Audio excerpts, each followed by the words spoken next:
E aí pessoal, tudo bem? Sejam bem-vindos a mais um vídeo aqui da Acrópole. Eu sou o Luigi e no vídeo de hoje eu vou falar sobre as minhas impressões de leitura desse livro aqui, Terra Úmida, da Miriam Scott, que saiu em 2021 pela querida Penalux. Penalux publicou meu livro, meu romance Os Passos Vermelhos de John, saiu aqui pela Penalux em 2021, Penalux também que é parceira aqui do canal. É o primeiro livro que eu leio dessa autora.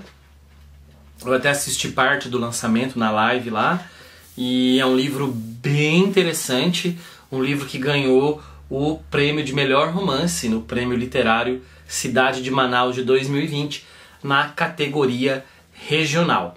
Gostei, já adianto para vocês que gostei bastante do livro. Eu estava até fazendo uma outra leitura no momento que eu li esse livro, e assim, eu sou muito do momento, sabe? Então assim, eu tô lendo ali, eu olhei pro livro, chegou, olhei pro livro, até postei a foto no Instagram, olhei ali, comecei a ler as primeiras páginas, e a hora que eu tive a noção da estrutura do livro, da estrutura quase testemunial do livro, né? De um depoimento, de um abrir do coração dessa personagem aqui por meio de um diário, e situando quem são esses personagens, eu falei assim, não, eu preciso ler esse livro.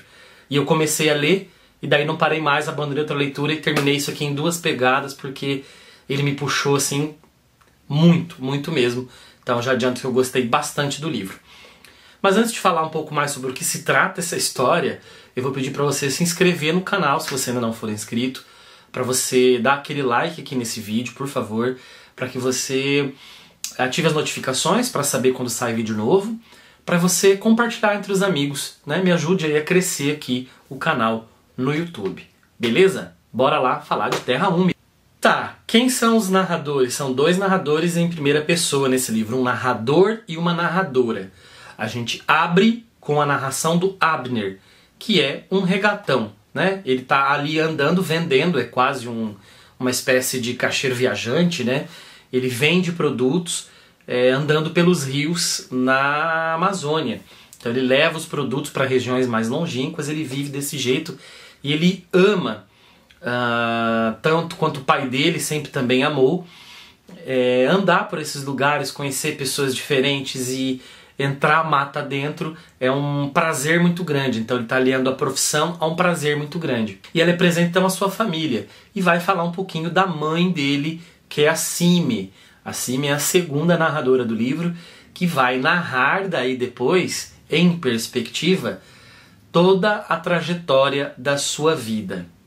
É uma história bastante dolorosa, gente, porque, bom, eu acho que não vai ser spoiler, mas nessa primeira parte, o Abner contando sobre a vida dele, sua profissão, a relação com a família, ele, né, a gente vê que a mãe dele, então, que vai ser a segunda narradora, a mãe dele morre.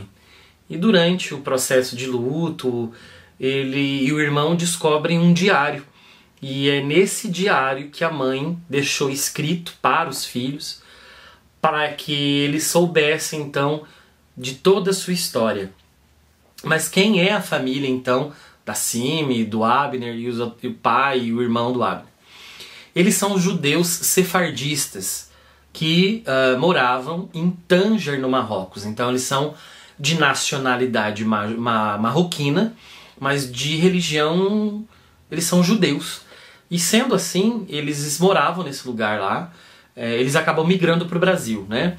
Mas nesse momento em que a Sime ela é jovem, ela tem vontade de estudar e há pouco tempo liberou-se então os estudos para as meninas no Marrocos. E ela estuda. Mas a vontade era assim, a percepção do estudo para as mulheres era basicamente o seguinte: você vai lá, aprende uma coisa ou outra, como foi um tempo no Brasil também, né? Você vai lá e aprende a escrever, aprende a ler, aprende a fazer alguns cálculos e tá tudo ok. Ela não, ela queria seguir profissão, ela queria prestar as provas para aí depois se preparar para ser professora na França. Ela criou esse sonho, mas evidentemente que os planos dela não iam sair como ela queria, porque dentro de uma família tradicional no século XIX, ainda mais, se a gente tem até hoje em dia muita coisa assim, imagina naquele momento, né? A mulher, ela não tinha vontade nenhuma, quem decidia as coisas tinham que ser o pai depois o marido. E ela é bem rebelde, ela se revolta, ela tenta, ela luta, ela batalha, mas é uma batalha perdida de antemão. Então, aí eles vêm para o Brasil, porque ela tem que se casar, e ela acaba vindo para o Brasil. Então são dois processos, eu acho que eu tô até contando demais do livro, não sei nem se eu podia, né? Mas são dois processos muito dolorosos para ela, porque primeiro ela precisa deixar de lado um sonho para seguir uma vida tradicional, uma vida que escolheram para ela, né? Nenhum problema uma vida mais tradicional, desde que a pessoa escolha aquilo para ela, mas ela não escolheu aquilo para ela, né? Foi imposto, né? Foi imposto a ela. Foi uma vida imposta. E à medida que ela estava até se acostumando com essa vida, outra coisa é imposta, porque daí o marido decide, por problemas de perseguição no Marrocos, há uma decisão do marido e do pai dela para que a família então venha para o Brasil.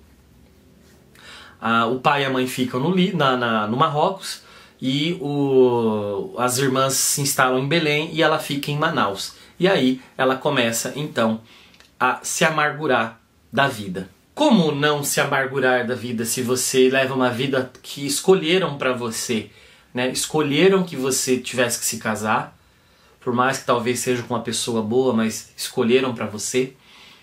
Escolheram dentro desse pacote todo que você deveria ser mãe. Ela tem inúmeros conflitos em relação a ser mãe. Ela tem, não que ela não goste do filho, que ela não crie um amor, mas o livro tem um papel muito fundamental disso, de desmistificar a maternidade, né? Como se toda mulher fosse preparada para a maternidade, como se fosse um dom que fosse transmitido intrinsecamente no nascimento, né? A coisa não é bem assim, ela tem vários problemas com isso também. E o marido, depois de instalado então em Manaus, ele começa a viajar pelo interior, também vendendo as coisas, é uma coisa que passa de pai para filhos, e às vezes ele fica 2 semanas, 3 semanas, mais de um mês fora. Então ela se vê sozinha num país diferente, com uma cultura diferente, com uma língua diferente, longe da sua terra, fazendo uma coisa que ela não queria e abandonada. A melhor forma de conter os impulsos de uma jovem com desejos modernos demais: tirem dela os sonhos, os quereres, as vontades e casem-na. Deem a ela o que é devido, o que é para ela suportar: um casamento. O casamento exige da mulher uma energia que inexiste após a chegada de um filho. Olho para ajudar e sei de sua fome por mim, mas em mim não há sombra de vontade ou energia para aliviá-lo. Meus seios doem, estão vermelhos, às vezes tenho febre durante a madrugada, Abner é inquieto e eu nem sempre tenho forças para acalmá-lo. Quero dormir, estou exausta, a última coisa que desejo ao fim do dia é ser tocada. Dei à luz há 4 meses e parece que estou doente. Não tenho vontade de nada, só de dormir. Ima, quando nos visita, chama-me de indolente, esbravejando que ter um filho não é doença.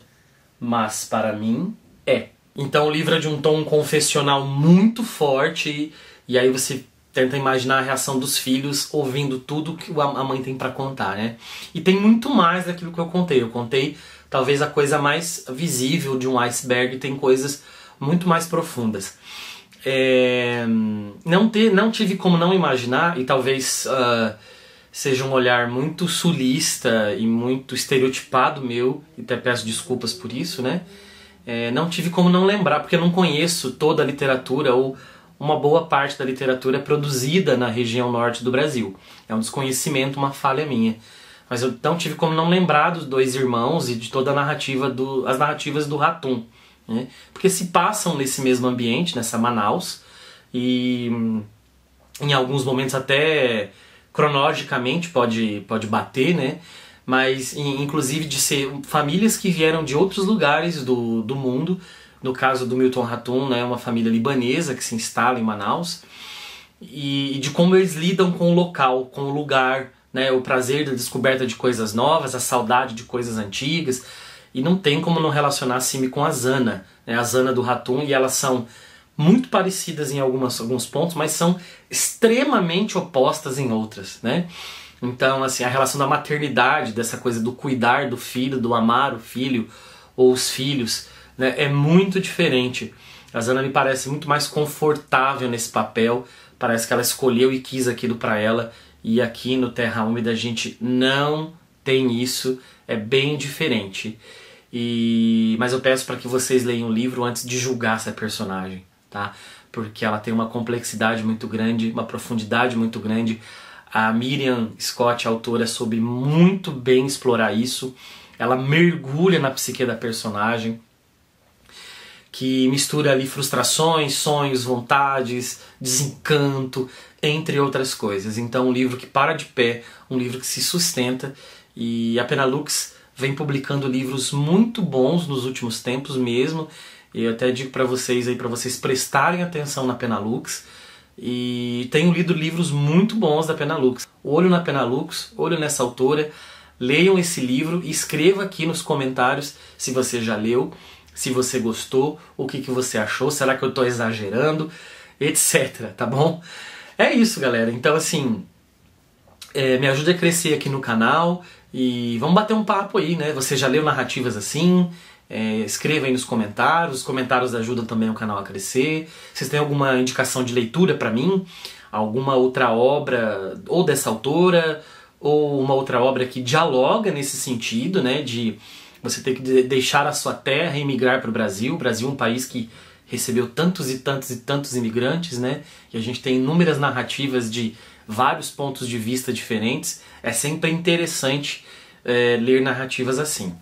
Beleza? E é isso. Fique por aqui. Nos vemos num outro vídeo. Um abraço e até a próxima.